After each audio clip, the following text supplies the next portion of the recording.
2020년 4월 19일 화성장로교회 주일 예배를 시작하겠습니다. 다 함께 나는 예배자입니다를 함께 찬송하시겠습니다.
오직 여호와는 그 성전에 계시니 온 땅은 그 앞에서 잠잠할지니라.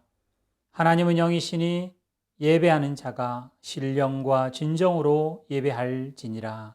다 함께 사도신경으로 우리의 신앙을 고백하시겠습니다.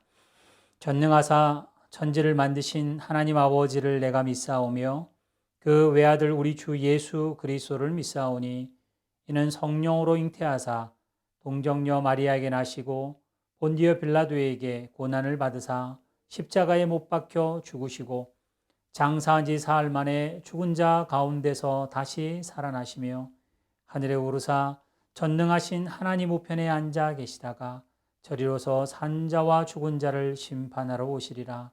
성령을 믿사오며 거룩한 공예와 성도가 서로 교통하는 것과 죄를 사하여 주시는 것과 몸이 다시 사는 것과 영원히 사는 것을 믿사옵나이다. 아멘. 다 함께 교독문 82번 빌립보서 2장을 함께 교독하시겠습니다. 너희 안에 이 마음을 품으라.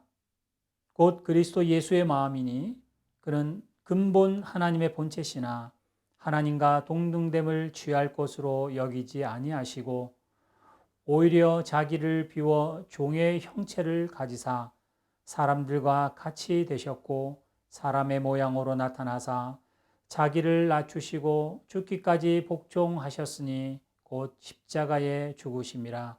이름으로 하나님이 그를 지극히 높여 모든 이름 위에 뛰어난 이름을 주사 하늘에 있는 자들과 땅에 있는 자들과 땅 아래에 있는 자들도 모든 무릎을 예수의 이름에 꿇게 하시고 모든 입으로 예수 그리스도를 주라 시인하여 하나님 아버지께 영광을 돌리게 하셨느니라. 아멘.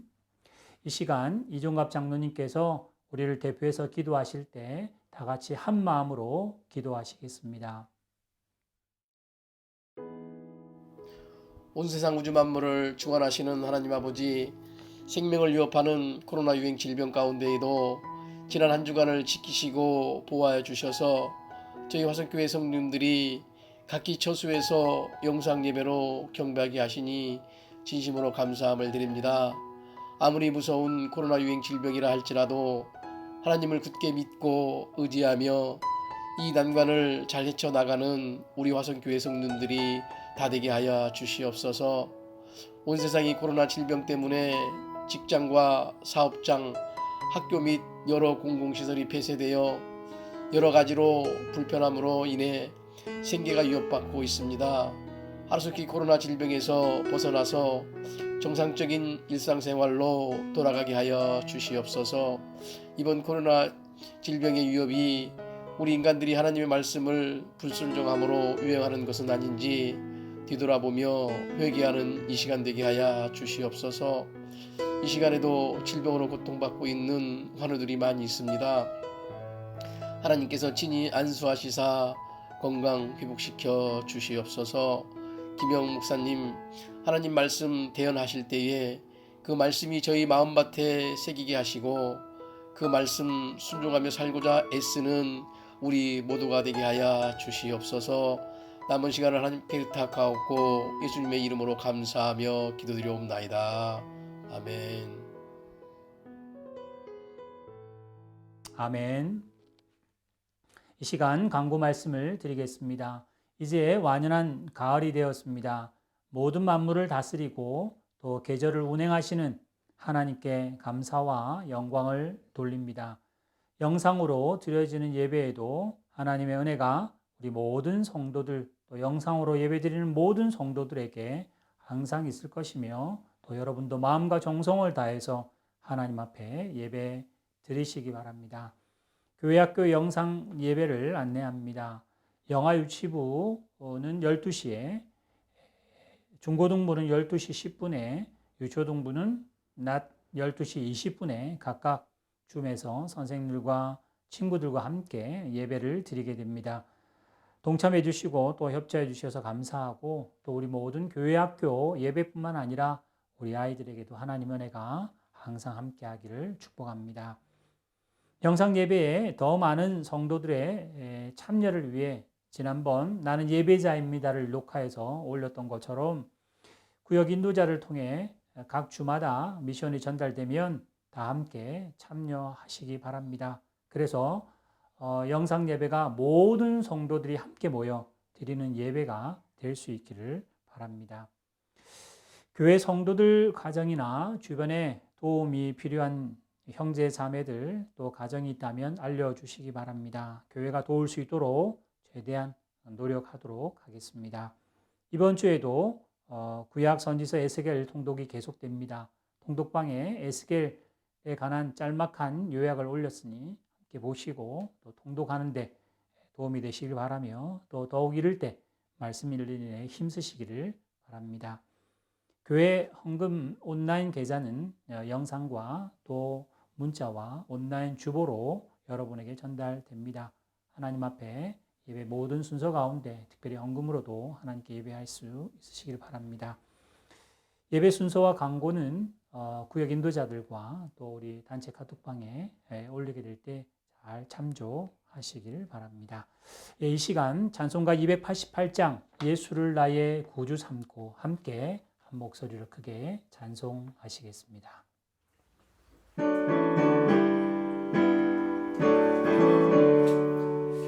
예수를 나의 구주 삼고 성령과 피로서 거듭나니 이 세상에서 내 영혼이 하늘의 영광 누리로다. 이것이 나의 간증이요 이것이 나의 찬송일세. 나 사는 동안 끊임없이 구주를 찬송하리로다. 온전히 주께 맡긴 내 영 사랑의 음성을 듣는 중에 천사들 왕래하는 것과 하늘의 영광 보리로다. 이것이 나의 간증이요 이것이 나의 찬송일세. 나 사는 동안 끊임없이 구주를 찬송하리로다. 주 안에 기쁨 누림으로 마음의 풍랑이 잔잔하니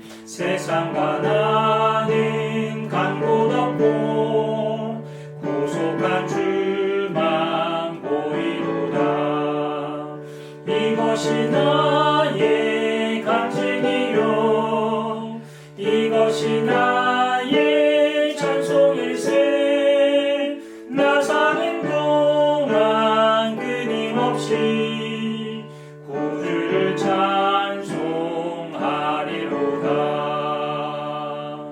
아멘.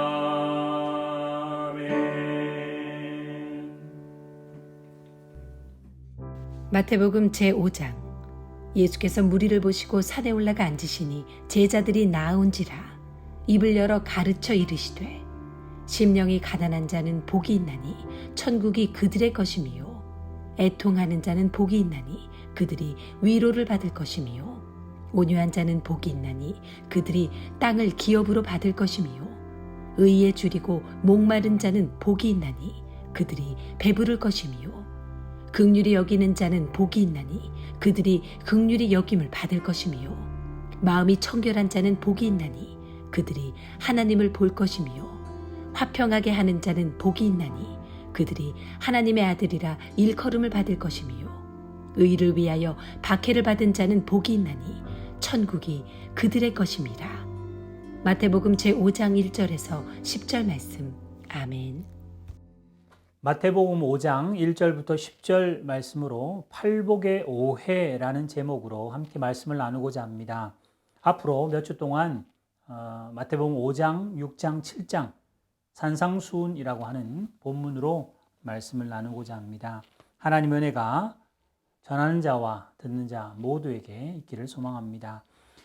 오늘 이 본문은 소위 우리가 팔복이라고 하는 제목으로 알고 있습니다. 산상수훈의 첫 부분인 이 팔복은 너무나 아름답고 귀한 말씀이 틀림없습니다. 그러나 종종 이 팔복의 말씀을 우리가 오해하곤 합니다. 그래서 신앙에 큰 뒤틀림과 또 잘못 알게 되는 부분들이 발생하기 때문에 오늘 이 부분을 한번 짚고자 합니다. 오늘 이 본문은 8가지 복을 받는 조건이 아닙니다. 하나님 나라를 얻는 8가지의 자격으로 해석할 수는 없습니다.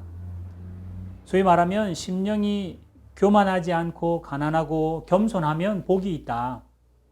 그래야 그들이 천국을 얻는다. 온유한 자가 되어야 결국은 땅을 얻는다.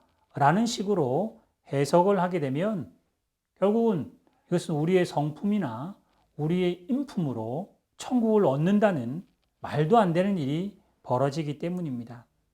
그러나 이제까지 우리는 많은 설교들이 또 많은 해석과 우리의 이해가 그 방향으로 흘러가곤 합니다. 이런 해석과 믿음은 세상적이기도 하고 또 인과응보의 처세에 관한 그래서 절대 기독교적이지 않음을 알 수 있습니다. 가장 대표적인 예로 이런 해석이 가능하고 이런 윤리와 종교 수준의 모습, 인격과 성품으로 천국을 얻는 조건과 자격이 된다면 정작 예수님은 예수님의 십자가와 예수님의 죽으심, 예수님의 부활, 하나님의 사랑과 하나님의 창조 섭리, 하나님의 인내, 은혜는 어디에도 자리를 잡을 수 없기 때문입니다. 그래서 오늘 이 팔복이라고 하는 그 복이라는 글자보다 오히려 이런 사람은 행복합니다. 이런 천국 백성은 행복합니다. 해서 우리가 아는 기복적인 것이 아니라 행복을 의미하는 것이 훨씬 더 가까운 해석이라 보여집니다.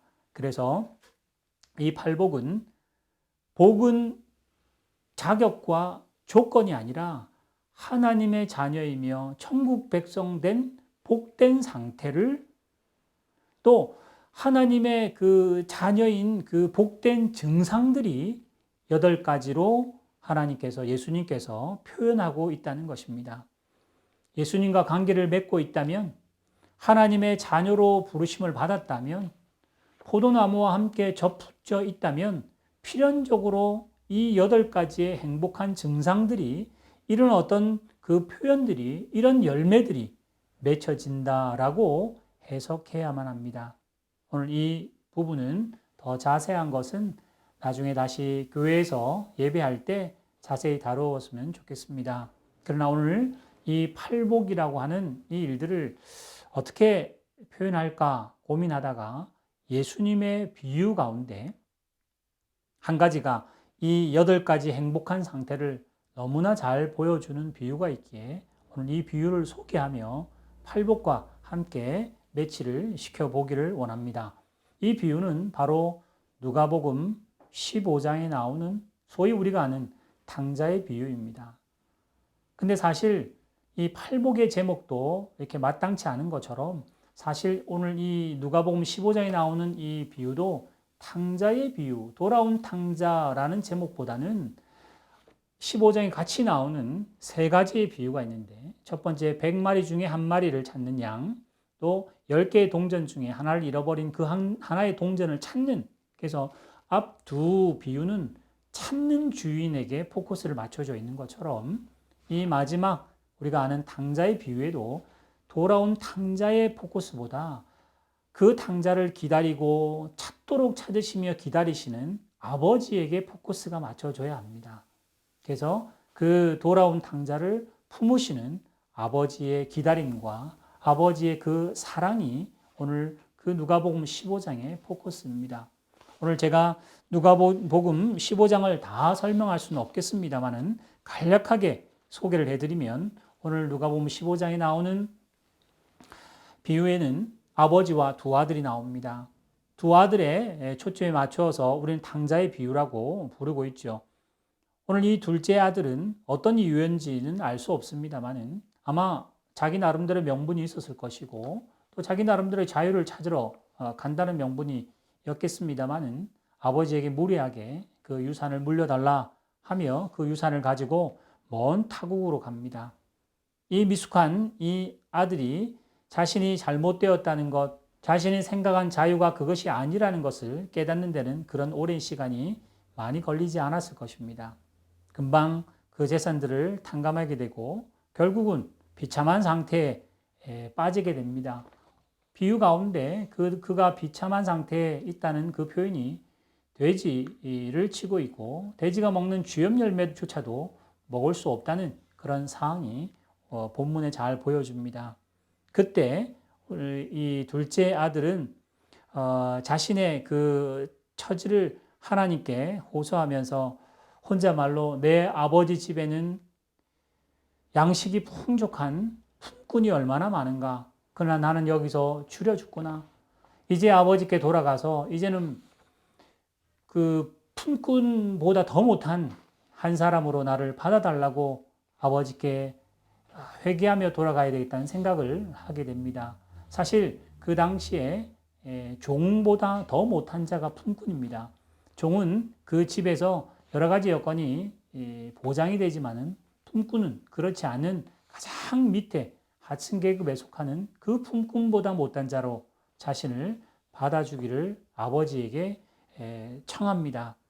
그때 상거가 먼데도 그 다가온 아들을 아버지가 알아보고는 쫓아가 그 아들을 품고 안고 반가워하는 그 모습을 우리가 아는 렘브란트라고 하는 그 네덜란드 화가가 그린 그림을 잠시 보여드릴 텐데요.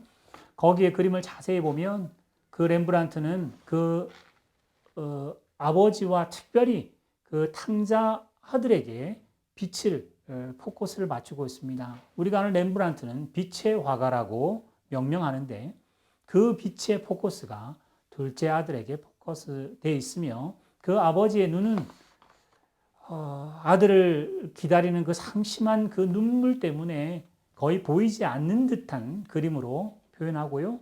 그 아버지의 두 손은 한 손은 어머니의 손, 한 손은 아버지의 손인 것처럼 그 아들을 품고 있습니다. 자, 여기 이 비유에서 이 아들이 품꾼으로 써달라고 할 때 아버지는 이런 방구도 하지 않고 너는 내 아들이다. 너는 잃었다가 또 죽었다가 다시 살아난 아들이니 이제 가락지를 끼우고 신발을 신기고 좋은 옷을 입고 살찐 송아지를 잡아 온 가족이 온 동네가 축제하자고 잔치를 제안하며 아들을 맞이합니다. 오늘 저는 이 본문에 있어서 둘째 아들의 마음을 한번 팔복이라고 하는 그 본문과 하기를 바랍니다.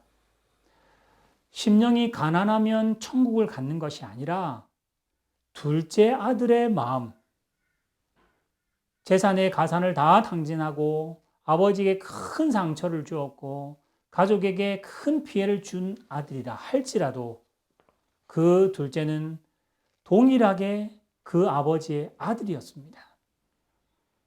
우리가 겸손하지 못하고 온유하지 못하고 우리가 의를 위해서 핍박받지 않는 그런 처지라 할지라도 아버지는 우리에게 천국을 조건으로 달지를 않습니다. 그 아버지는 그 아들에게 너의 몰골이 거지 같아도 너는 내 아들이라고 품으셨던 그 품에 그 둘째는 눈물을 흘리며 아무 대답도 할 수 없었을 텐데 아마 그 둘째의 마음을 아마 깊이 해부를 해본다면 심령이 가난한 상태입니다. 그는 애통할 수밖에 없습니다. 그는 그 눈총이 따가운 그 주변의 눈에 온유할 수밖에 없습니다. 그는 다른 사람에게 주장하거나 자기의 권리를 주장할 수 없는 자리이기 때문에 오히려 그 이후에는 그 종들과 그 품꾼에게도 화평을 구하고 온유하며 긍휼을 베푸는 자로 그 둘째는 바뀌었으리라 추측해 봅니다. 오늘 우리도 마찬가지로 팔복을 다시 읽으시면서 내가 경건한 자가 되어야지, 내가 온유한 자가 되고 내가 겸손한 자가 되어야 천국도 차지하고 내가 재산도 차지하고 땅도 차지하고 세상의 모든 것을 갖출 수 있는 인격자가 되는 것이 하나님의 요구가 아니라 하나님이 우리를 예수 그리스도의 보혈로만 우리를 사셨기 때문에 이제 우리의 처지가 어떠하든지 하나님은 우리를 천국 백성 삼으셨기 때문에 마치 돌아온 탕자처럼 회개하는 마음으로 하나님 앞에 겸손하고 하나님 앞에 온유하며 함께 회개로 하나님의 자녀와 백성된 은혜로 자녀된 그 성도들과 화목하고 화친하며 긍휼을 베풀고 서로서로 하나님의 말씀을 따라가기를 힘쓰는 그 모습이 복 있는 상태, 하나님의 백성의 모습인 것입니다. 오늘 산상수훈의 첫 번째 문을 여는 그 팔복은 조건과 자격의 8가지 모습이 아니라 우리 화성교회 성도들과 이 시간 하나님 앞에 정성으로 예배드리는 모든 성도들의 그 복이 천국을 가졌으니 예수님의 십자가가 내 십자가이니 하나님이 내 아버지이니 이제 우리의 심령이 가난한 심령이 되시고 더욱더 온유한 심령이 되시고 더욱더 하나님 말씀에 애통하는 자로 회개하는 자로 그 은혜에 감격하는 자로 쓰시기를 바랍니다. 이제 우리는 천국을 소유했기에 하나님의 백성으로 더욱더 성장하는 것은 이제 우리에게 맡겨진 책임입니다. 이제 천국을 내 자격과 조건으로 얻은 것이 아니라 은혜로 얻었으니 이제 더욱더 겸손하고 더욱더 감사하고 더욱더 은혜 넘치는 그래서 둘째 아들이 그 이후에 그 잔치 이후에 어떤 모습으로 변화했을지 저희들은 성경에서는 말하지 않지만 우리가 상상할 수 있는 아주 좋은 성도의 모습임을 우리가 상상하며 우리가 바로 그 돌아온 당자의 모습을 가지시기를 주님의 이름으로 축원합니다. 함께 기도하시겠습니다. 하나님 아버지, 예수 그리스도의 팔복이 우리에게는 너무 아름답습니다. 그 천국을 갖고 싶고 위로하고 싶고 하늘나라를 기업으로 받고 싶고 그래서 수많은 복을 가지고 싶은 욕심 때문에 내가 겸손하면 주시겠지, 내가 참으면 주시겠지, 내가 조금 더 착하면 주시겠지, 내가 성경을 열심히 보고 하나님께 헌신 많이 하면 천국 주시겠지 했던 생각들 버리게 하여 주시옵소서. 우리는 하나님이 택하신 그때부터 하나님의 자녀이었고 아버지의 가산을 가지고 집을 떠날 때도 아들이었었고 이제 가산을 다 잃어버리고 거지의 모습으로 돌아오는 그 모습조차도 아버지 눈에는 아들입니다. 이제 그 아들의 심정이 어떤지 저희들이 그 마음을 묵상함으로 하나님 앞에 예배할 때마다 하나님 앞에 쓸 때마다 매일매일 새날 주실 때마다 돌아온 그 탕자 잔치를 마치고 아버지와 형과 그 모든 식구들을 바라보는 그 겸손한 마음, 온유한 마음, 화평한 마음, 애통하는 마음, 하나님 말씀, 아버지 말씀을 이제는 더 잘 들으리라 각오하는 마음이 우리 모든 성도들에게 있기를 주님께서 함께 하시고 성령께서 더욱더 도와주시옵소서. 우리 주 예수 그리스도의 은혜와 하나님의 무한하신 사랑하심과 성령님의 인도하심이 또 한 주간 세상 가운데 하나님의 백성, 하나님의 자녀로 살아갈 때에 하나님의 무한하신 은혜로 탕자 같은 마음으로 하나님 앞에 또 하루를 충성하리라 다짐하는 우리 화성교회 모든 성도들과 또 이 영상으로 예배드리는 모든 주님의 권속들 머리 위에 지금부터 영원토록 함께 하시기를 축복하옵나이다. 아멘.